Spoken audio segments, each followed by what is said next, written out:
Avec cette exposition Juifs d'Orient, conçue par Jacques Lang et Benjamin Storin, c'est la suite de Chrétiens d'Orient que nous fait découvrir l'Institut du monde arabe. Le Yémen, l'Irak, le Maroc, l'Égypte rappellent et vivifient cette histoire des Juifs d'Orient. Cette exposition vit à travers le temps maintenant pour Regard Protestant. Un chrétien qui vit cette exposition trouvera les racines de sa foi, explique Raïm Corsia, grand rabbin de France, en compagnie d'Élodie Bouchard, responsable des expositions à l'Institut du monde arabe.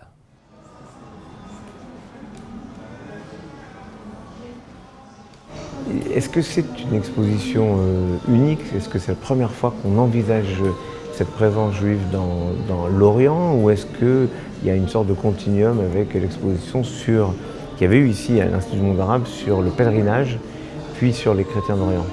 Alors c'est vrai que c'est exactement dans ce cadre que prend corps cette exposition. En fait, tout simplement, au courant 2012, l'Institut du monde arabe ouvre son nouveau musée. Le musée a complètement changé, c'est devenu un musée des civilisations. Vraiment, l'intérêt, c'est de questionner le monde arabe dans sa diversité. Qu'est-ce que c'est que le monde arabe pour le public? Et de témoigner effectivement qu'il y a une multiplicité religieuse, et notamment en focalisant sur les 3 monothéismes. Donc dans le musée de l'Institut du monde arabe, il y a déjà une part belle, une salle entière consacrée aux 3 monothéismes. Parce qu'en France, c'est vrai qu'on a tendance à assimiler monde arabe à islam. Exactement. Donc l'idée de base, c'était vraiment de déployer cela dans le musée et surtout de mettre des partenariats en place, notamment avec le Mage ou avec les Bernardins, pour travailler aussi sur cette géographie proche qui nous permet d'avoir des bons interlocuteurs avec un discours basé sur l'œuvre et repartir sur la géographie. Partons de ce constat finalement qu'il y avait une vraie demande, une demande du public, une demande aussi des écoles, des associations. On a commencé aussi à réfléchir tout simplement à la réorganisation des grandes expositions.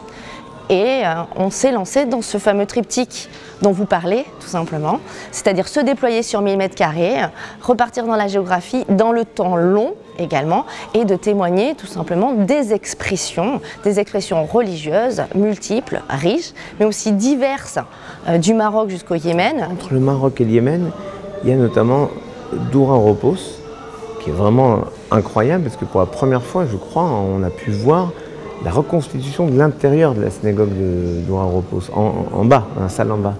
Oui, alors là, ça fait partie un peu des, secret, des projets comme ça qui sortent un peu par hasard, puisque effectivement donc, cette synagogue de Doura Ropos, qui date du IIIe siècle après Jésus-Christ, est en Syrie. Aujourd'hui, elle a été déposée de la ville, elle est présentée dans le musée national de Damas, mais fermée depuis plusieurs années. Voilà, il se trouve qu'un photographe aventureux que l'on connaît très très bien à l'Institut du monde arabe avait pris des photos il y a quelques années, un peu comme ça par hasard dans la précipitation. Et bon, on ne peut pas faire une exposition sur les Juifs d'Orient sans parler de Doura Ropos.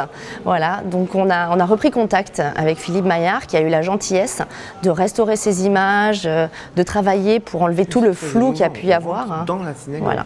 Et on a reconstitué tout ça et on a fait une création musicale basée essentiellement sur un système de respiration pour avoir quelque chose d'universel également qui se déploie et tout simplement un peu se confronter en fait à ces images, à la colorimétrie qui est dingue, et aussi avoir une idée, on va dire, même de l'espace échelle 1 en réalité, pour voir la magnificence de ce lieu qui est complètement intact et qui aujourd'hui, à défaut d'être vu, est au moins préservé.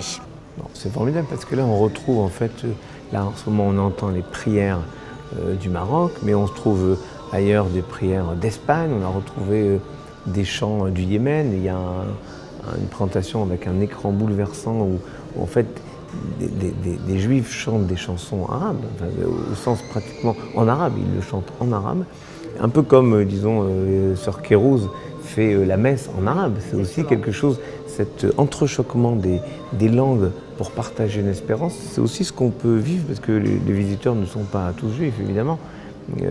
Donc est-ce qu'il y a quelque chose des retrouvailles des frères ici?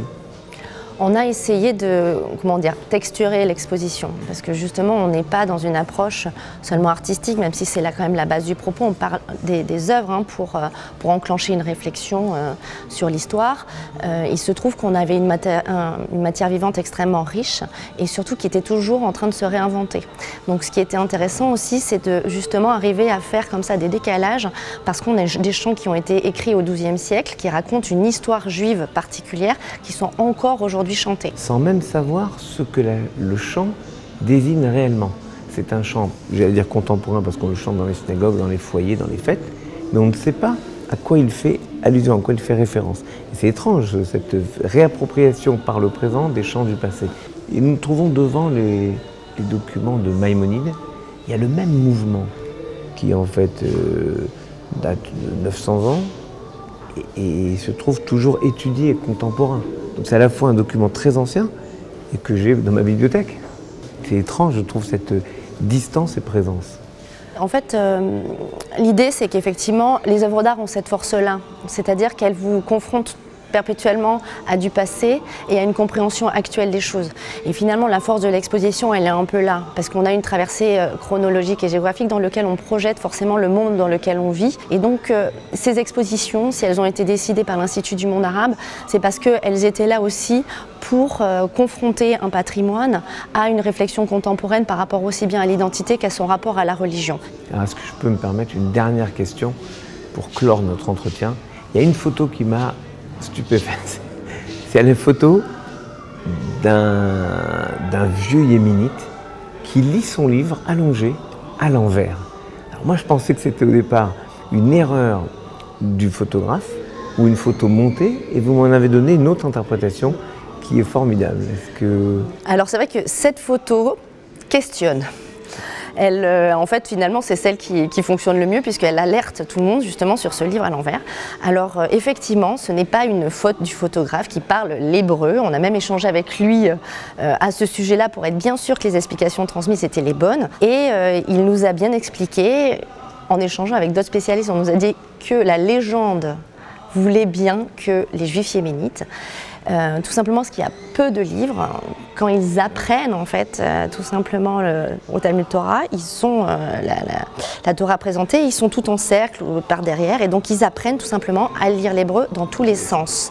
Et donc le photographe nous a bien dit que ça avait été une demande expresse du protagoniste de la photo de la présenter dans ce cadre-là, tout simplement aussi pour montrer ses aptitudes exceptionnelles à le lire justement dans tous les sens et cette fois-ci à l'envers. Eh bien, je voulais vraiment vous remercier parce que j'y vois un symbole de cette exposition qu'on peut prendre dans le sens qu'on veut et qui nous amène toujours à nous élever. Merci beaucoup. Merci beaucoup.